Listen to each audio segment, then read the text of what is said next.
Welcome back to Preparing for the Unexpected. Today we are talking with Dom Passalacqua about connection, culture, and resilience. Dom, great first and second segment there.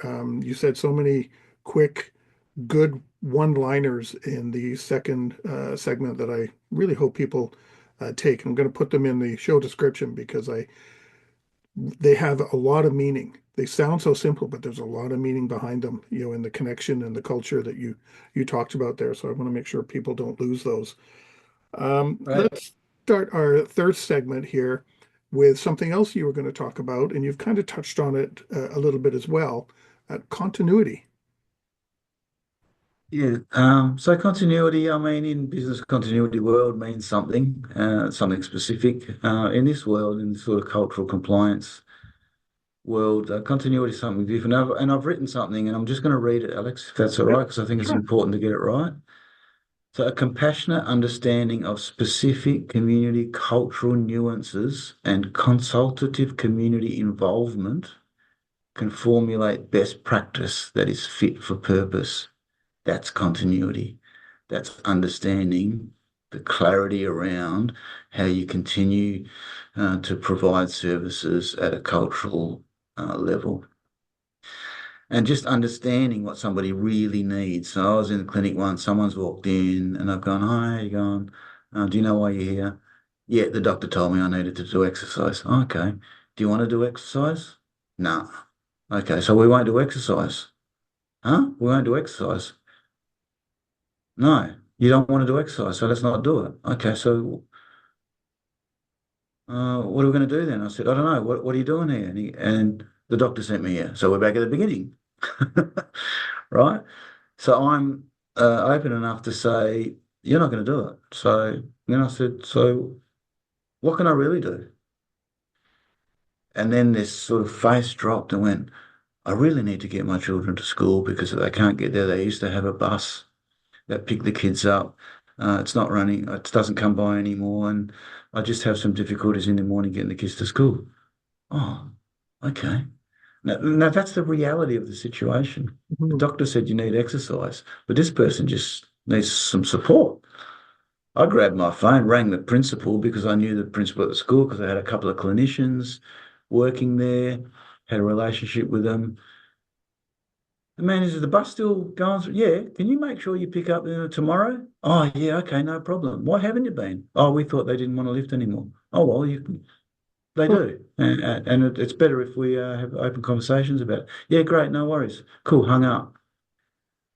Yeah, they'll be there tomorrow. And, this person's like, what? What just happened? I said, oh, I know the principal. It's a fluke in this situation. I know them, but that's what you need right now. So, that's connecting and being continuous with what that person needs. So now I said, look, we've spoken a couple of times. This is the first time in the clinic. I've seen you when I walk around the community. Doesn't your daughter live on that house? Yeah. Doesn't she live on the second level? Yeah. I said, well, next time you go there, walk up the stairs, don't knock. Walk back down the stairs, then walk up again, and then knock. What? That's exercise. That's more than you did yesterday.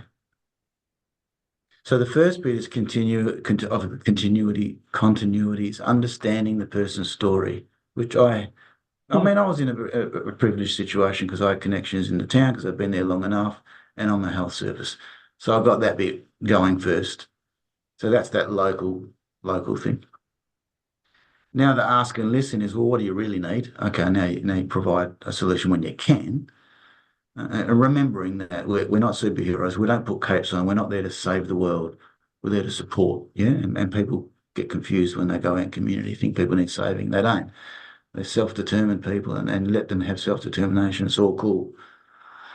Um, so these kind of things are, getting people to understand what movement is, what exercise is in their own world. I was on an island in one community and they fish all the time. And I tell people when you go fishing, stand up and cast. Don't sit down and cast because they have their hand lines. Called these monster fishes with hand lines. They're amazing.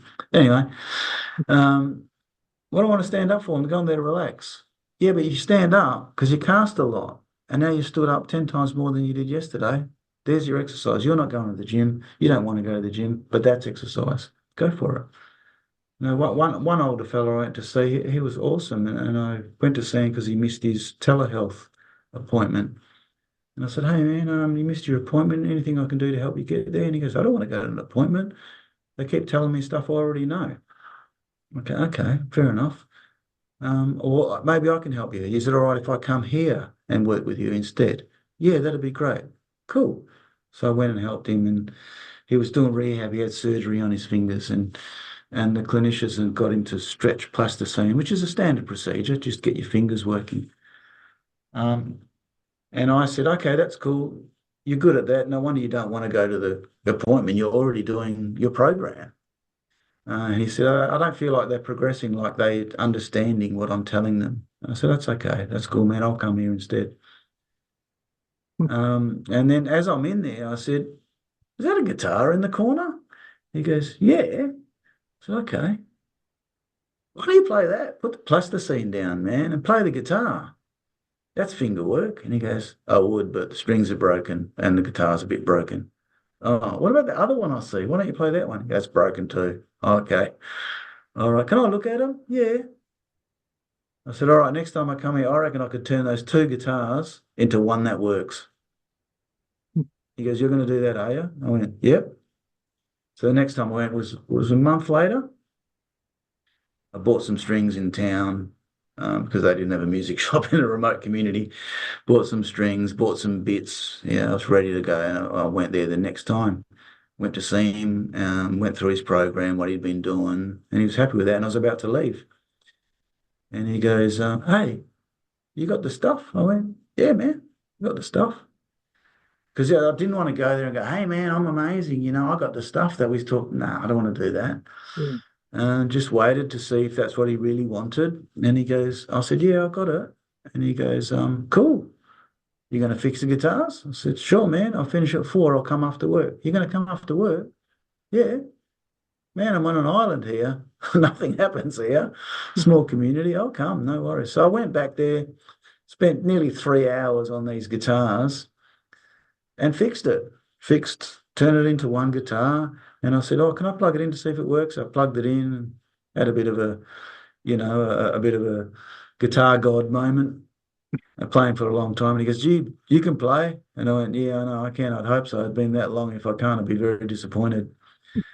And then I said, this ain't about me. This is you. Now you play it. This is your new finger gym. Do the rehab and have some fun. So adding to the continuity, this is connection, this is culture, this is continuity, all in the same place. And it's just a matter of asking you, listen, Alex, that's how I see it. I liked how you started that whole thing off, and I love the story because I know you being a guitar player too. That must have also been an interesting Yeah, it's experience. great. Well, going through that. But I also like how you started off, and what I wrote down is problems aren't always what they appear. Yeah, that's right. It's not don't investigate because people think they know, especially when you're educated and you think you know. Yeah, Educated to me means you've just studied to learn how to learn. Get out there and learn now. Don't tell. I'll keep telling that same story. I'm doing the telling now, aren't yeah. I? But it does. A lot of times we hear, I've got all these accreditations and stuff like that, and I've got a whole alphabet behind my name, and they're great to have, and I'm happy I took the courses, but I'm still learning different things. I'm learning things by listening to your stories and what you have to say. So really, I don't think anyone should be um, naive enough to believe they can find everything, find the answer to everything and know everything. They really do have to, as you said in the other segment, they got to listen more Yeah, and figure things yeah, out. yeah. Answers appear when you listen. Yeah. Mm. Now, the next piece you had after continuity was resilience. And I know throughout the entire talk, you've been touching on pieces about resilience. Can you expand a little bit more or tell us another story with resilience? Sure, sure. So resilience is, the ability to bounce back, I suppose. But I see the next step, and even at the conference, Alex, one of our keynotes was talking about resilience taking the next step, and it's insight or foresight even. And I think that's where my experiences led to with First Nations people. There's this amazing insight and foresight, and it goes beyond resilience. I started our session with an acknowledgement, and I see that acknowledgement as part of the resilience. The stories that I was able to be involved in, the culture that I was involved in, and understanding how, dance and music is part of resilience. Culture is resilience. When you're getting um, trodden on, which was, colonization was a bit of a hard moment in history, and it's happened around the world. And resilient culture is what where resilience was embedded almost. The culture is the key to resilience, and that's why I love that with the First Nations experiences I've had, and that continuing connection to land and waters, culture and spirit is amazing.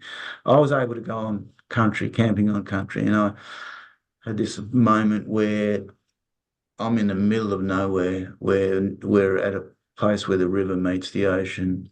There's no power, there's no light.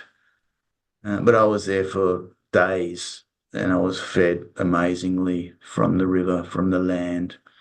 There was fire being made. You hear the old story of making fire with sticks, but when you see it in action and the real way to do it, it's like, oh man, that's amazing.